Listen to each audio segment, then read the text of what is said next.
미국에 가보지는 않았지만 종종 텔레비전을 통해서 매체를 통해서 보게 되는 것이 있는데요. 뉴욕 시립대에는 특별한 전시관이 있습니다.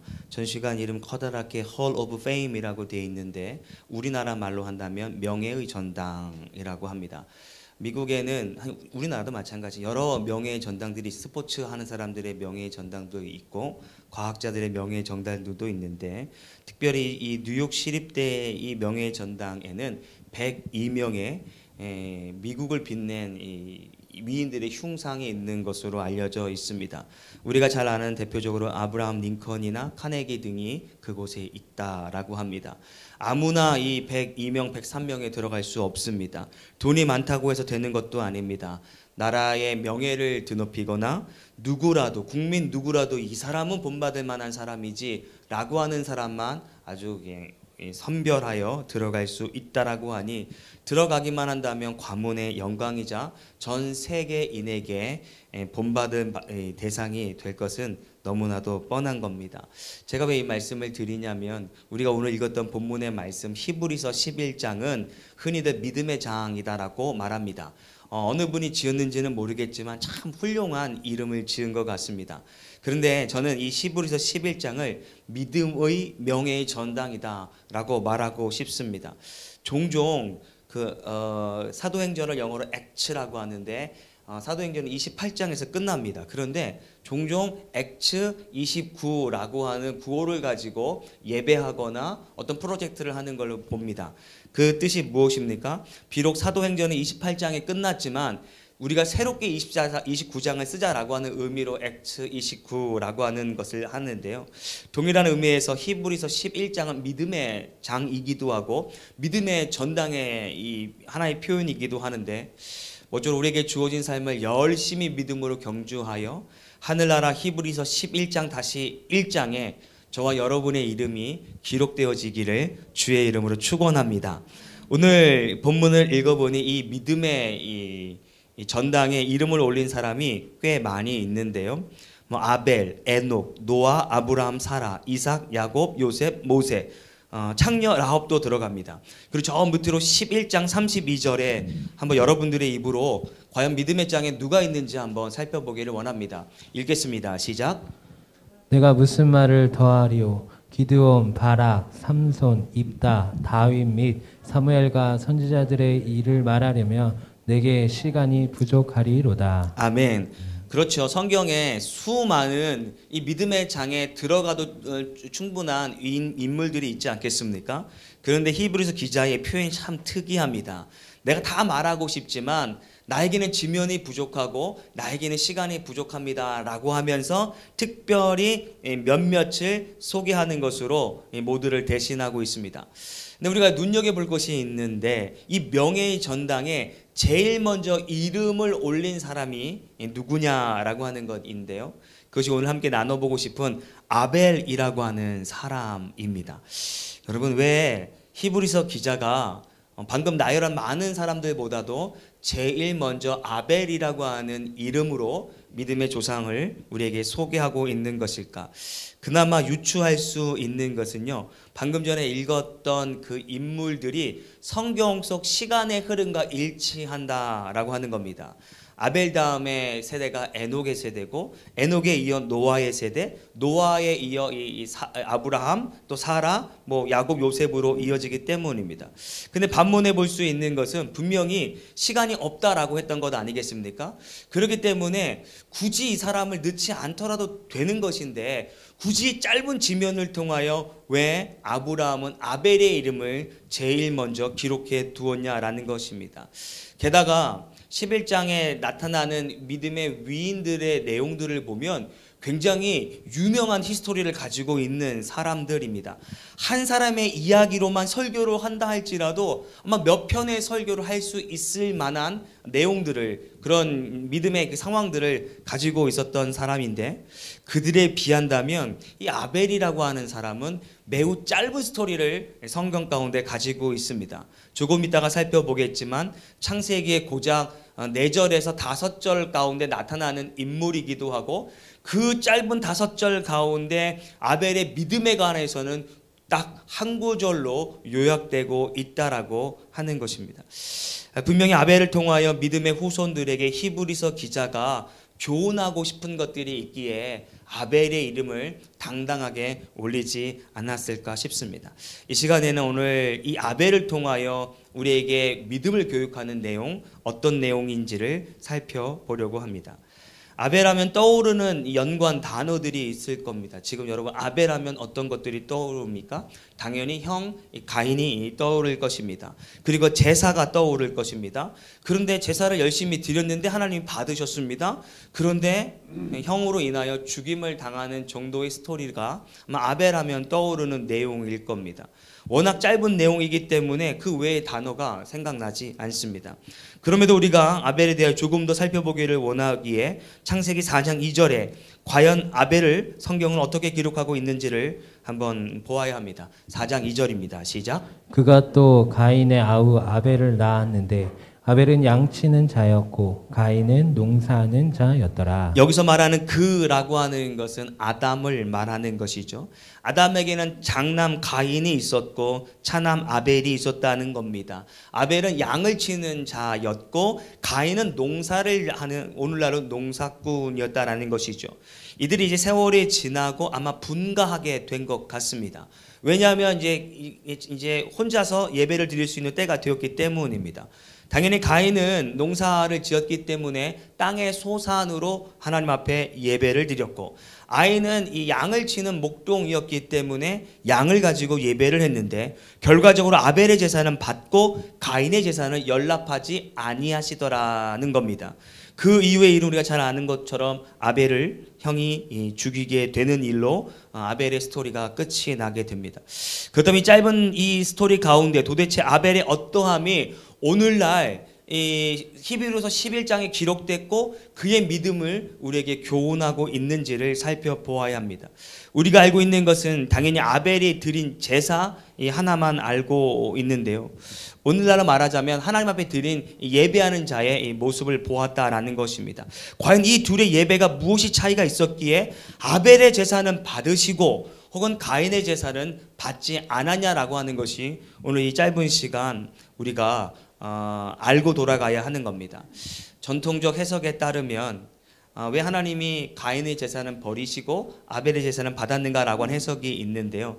이스라엘 삶의 방식을 가지고 해석하는 겁니다.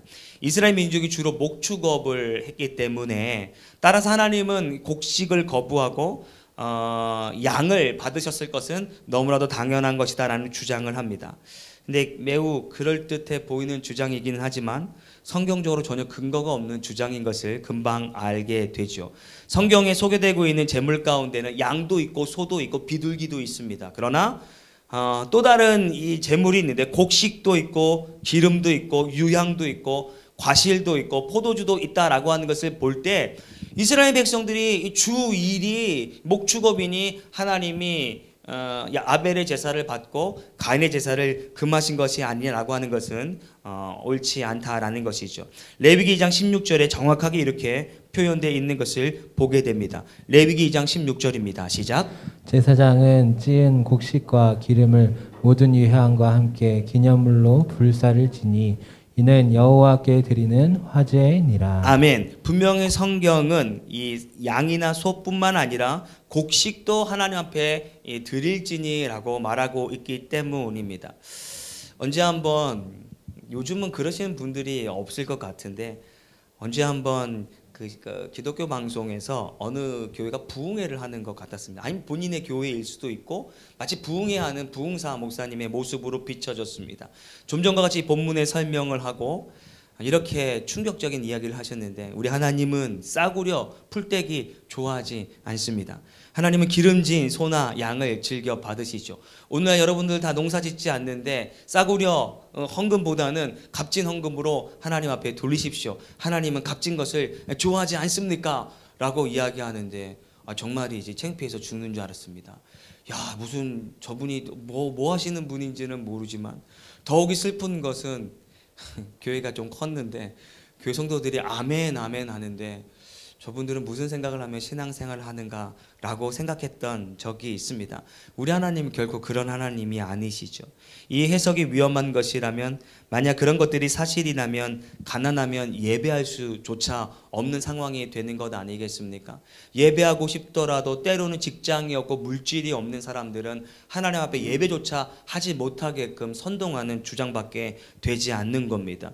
오히려 하나님은요, 삶의 형편이 넉넉하지 못한 이들을 그 예배를 받기 위해서 다음과 같이 법을 제정하기도 하셨습니다. 레위기 5장 7절의 말씀입니다. 레위기 5장 7절입니다. 읽겠습니다. 시작. 만일 그의 힘이 어린 양을 바치는데 미치지 못하면 그가 지은 죄를 속죄하기 위하여 산비둘기 2마리나 집비둘기 새끼 2마리를 여호와께로 가져가되. 당시에 이스라엘 백성들 가운데는 하나님 앞에 나아갈 때 예배자가 무언가 하나님 앞에 드릴 예물을 가져가야 하는데, 조금 잘 살고 부자인 사람들은 남들 보기에도 아주 멋진 것들을 드리는 겁니다. 그러다 보니 나는 작고 아무것도 없었을 때 하나님 앞에 예배하는 것이 민망하게 여기는 자들이 생겼다라는 것이죠. 하나님 앞에 하나님이 그들에게 또 산비둘기나 집비둘기, 양이나 소에 비하면 아무것도 아닌데 그것이라도 좋으니 하나님 앞에 나올 수 있도록 허락해 주셨다라고 하는 것입니다. 산비둘기나 집비둘기, 양과 소에 비한다면 비교적 값이 떨어지는 것입니다. 그러나 그것조차도 기쁘게 받으시는 분이 저와 여러분의 하나님 되신다라고 하는 것을 잊지 않게 되기를 소망합니다. 따라서 가인의 그것이 곡식이었기 때문에, 혹은 그의 가치가 양에 비해 떨어졌기 때문에 하나님 받지 않으셨다라고 말하는 것은 옳지 않다라는 겁니다. 그럼 두 번째 입장이 있습니다. 하나님께서 가인의 것을 안 받으시고 아벨의 것을 받으신 데에는 신학적 입장을 주장하는 이들이 있는데, 가인의 제사는 희생의 피가 없었기 때문에 받지 않으셨다. 하나님은 피의 희생의 제사를 원하시기 때문에 양을 제물로 받으신 것이고, 곡식은 피가 없기 때문에 그의 제사를 받지 않았다. 이건 역시도 옳지 않은 주장입니다. 왜냐하면 피의 희생 제사가 이스라엘의 제사법이기는 하지만, 적어도 이 제사법이 제정된 데에는 이 가인과 아벨 한참 이후에 모세의 시대에 제정되었기 때문에 이 아벨의 것은 피의 제사고 가인의 것은 피의 제사가 아니니 받지 않았다라고 하는 것도 어울리지 않는 해석이다라고 하는 것입니다. 더욱이 본문의 상황은 아담이 선악과를 따먹고 에덴에 쫓겨난 직후 처음으로 자식 낳고 그 자식이 농사를 짓거나 혹은 가축을 지으며 하나님 앞에 예배를 했기 때문입니다. 아직 제사의 의식이나 절차 혹은 제물이 확정되기 이전이었기 때문입니다. 따라서 처음부터 아벨은 사랑하시고 가인은 안 사랑하셔서가 아니다라고 하는 결론을 얻게 되는 겁니다. 그렇다면 더욱더 궁금해지는 것, 왜 하나님이 가인의 제사는 버리시고 아벨의 제사는 받으셨냐라고 하는 것이 더욱더 궁금해지기도 합니다. 그에 대한 해답은요, 히브리서 오늘 본문 11장 4절이 이야기하고 있습니다. 한번 읽어보기를 원합니다. 읽습니다. 시작. 믿음으로 아벨은 가인보다 더 나은 제사를 하나님께 드림으로 의로운 자라 하시는 증거를 얻었으니 하나님이 그 예물에 대하여 증언하심이라. 그가 죽었으나 그 믿음으로써 지금도 말하느니라. 여기서 보면 더 나은 제사를 드렸다. 다시 말해 아벨은 형님 가인보다도 더 나은 제사를 드렸다. 헬라어의 원어적 의미는 더 나은 제물, 동일하게 지금 쓰고 있습니다. 영어 성경에는 better라고 하는 단어를 씁니다. 형보다는 더 좋은 제사, 더 나은 제사를 분명히 하고 있다라고 하는 것을 기록하는 것이죠. 종합하자면 아벨의 제물이 가인의 제물보다 더 훌륭한 제물이었다, 더 나은 제물이었다라고 하는 결론을 얻게 되는 겁니다. 그런데 여기서 또다시 오해가 없어야 되는 것은, 오해하면 좀 전에 드린 말씀대로 하나님은 빵을 싫어하시고 육류를 좋아하신다, 하나님은 곡식을 싫어하고 비싼 소나 양을 좋아하신다라고 하는 오류에 빠지게 됩니다. 여기서 말하는 더 나은 이 제물, 더 나은 어떤 이 제사의 기준이 있는데, 그 기준이 무엇이냐면 조금 전에 읽고 지나갔는데요, 히브리서 11장 4절 전반절만 같이 한번 읽기를 원합니다. 읽습니다. 시작. 믿음으로 아벨은 가인보다 더 나은 제사를 하나님께 드림으로. 여기가 매우 중요한 포인트입니다. 믿음으로 아벨은 가인보다 더 나은 제사를 드렸다라는 겁니다. 더 나은 제사의 기준이 무엇이냐면 바로 믿음이 된다라는 것이죠. 믿음이라는 기준이 없이 인간적인 잣대로 그들의 제사, 그들의 예배를 보면 당연히 양이 더 좋은 것 아니겠습니까? 비싼 것이 더 좋은 것이고 1,000원짜리보다 10,000원짜리, 10,000원짜리보다 5만 원 혹은 10만 원짜리가 좋은 것은 당연한 것이죠. 그런데 하나님께서 받으시는 더 좋은 예물의 기준과 가치는 믿음으로 드렸느냐, 그렇지 않느냐의 것입니다. 믿음으로 드리는 것, 그것이 우리의 예배가 되기를 주의 이름으로 축원합니다. 그것이 작아도 혹은 커도 비싼 것이건 안 비싼 것이건이 중요하지 않고 우리의 예배가 믿음으로 드려졌느냐, 믿음으로 드리지 않았느냐가 중요하다라고 하는 것이죠. 그렇다면 이 믿음의 기준으로 창세기 4장 4절로 돌아가 말씀을 읽어보기를 원합니다.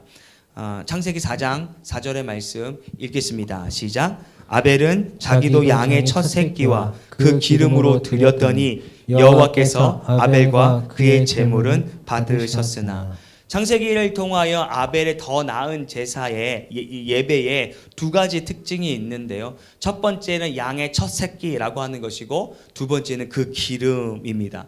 먼저 살필 것은 양의 첫 새끼가 주는 의미입니다. 아벨은 믿음으로 자신이 키운 첫 번째 양의 새끼로 하나님 앞에 드렸다라는 것이죠.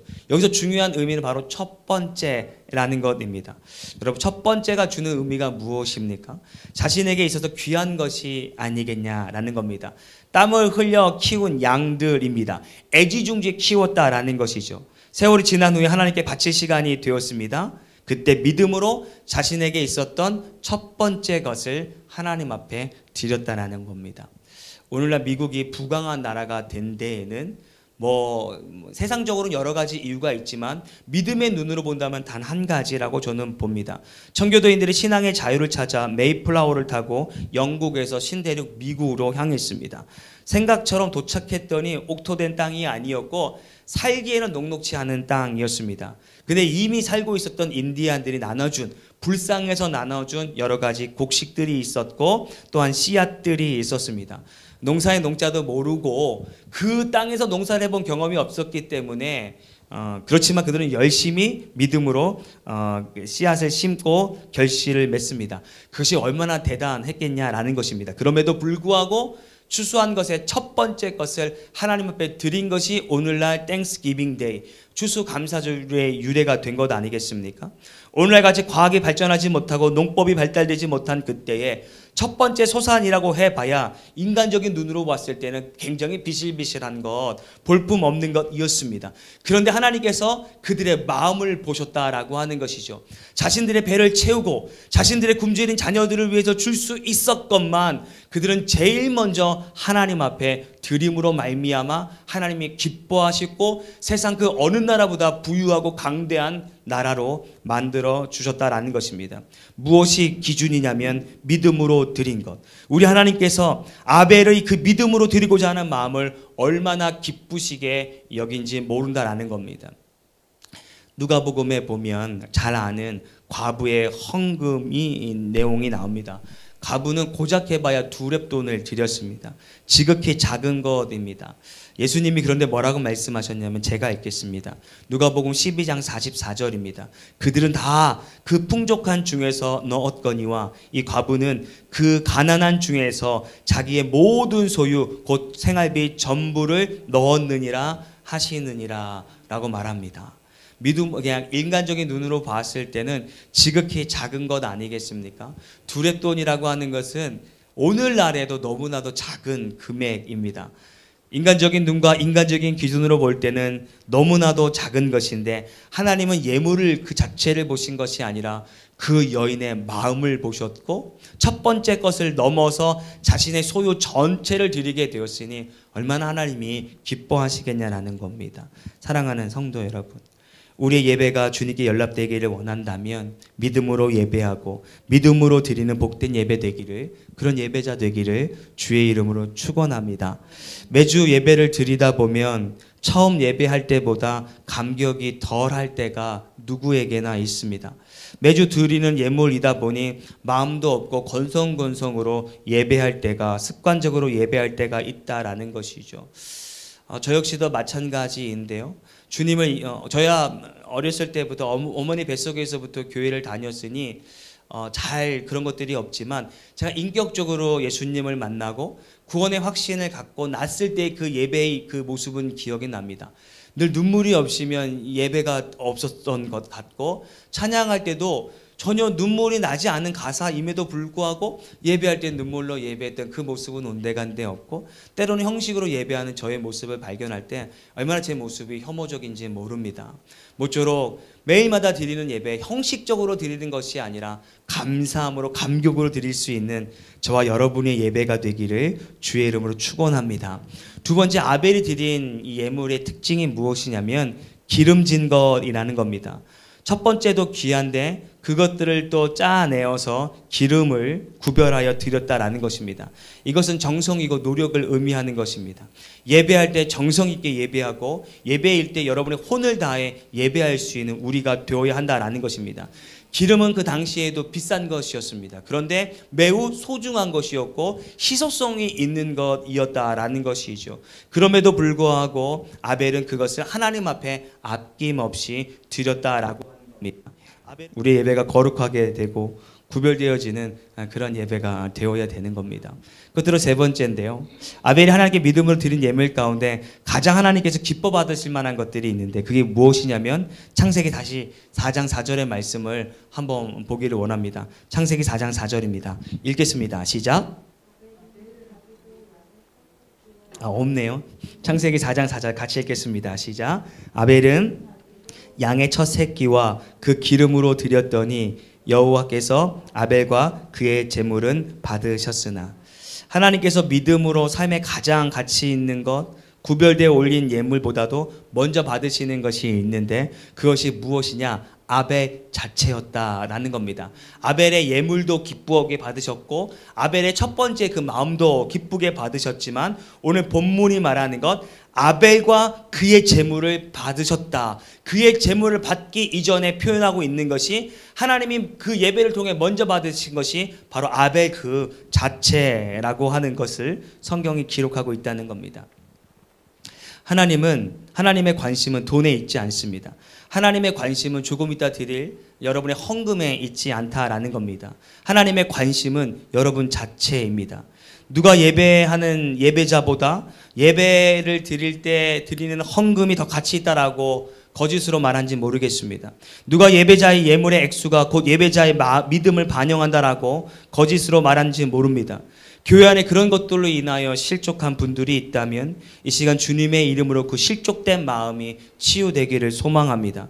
거짓된 교회는 예수님의 여러분들의 물질에 관심을 두지만 하나님은 신령과 진정으로 드리는 당신의 그 자체를 더 존귀하게 여긴다라고 하는 것을 잊지 않고 구원받고 기쁨으로 하나님 앞에 예배하던 때로 돌아가십시오. 하나님은 예배하는 당신만을 기뻐하시는 줄 믿습니다. 예를 들면 이런 것입니다. 조금 있으면 구정이 명절인데요. 여기에는 이제 부모 되시는 입장도 있고 자녀 되는 분들도 계신데요. 자녀의 입장에서 매일 고민입니다. 이번 설에는 이번 명절에는 무엇을 드리고 가야 하지? 여러 가지 리스트를 세웁니다. 이거는 지난번에도 한 것이고 최근에도 한 것이고 뭐니 해도 돈이 좋지 않을까?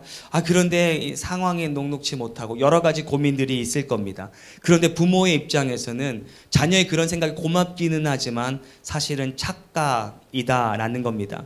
진짜 부모가 원하는 건 얼마나 바쁘게 지금 서로 부부가 살아가고 있습니까? 맞벌이 하면서 얼마나 힘들게 살아가고 있습니까?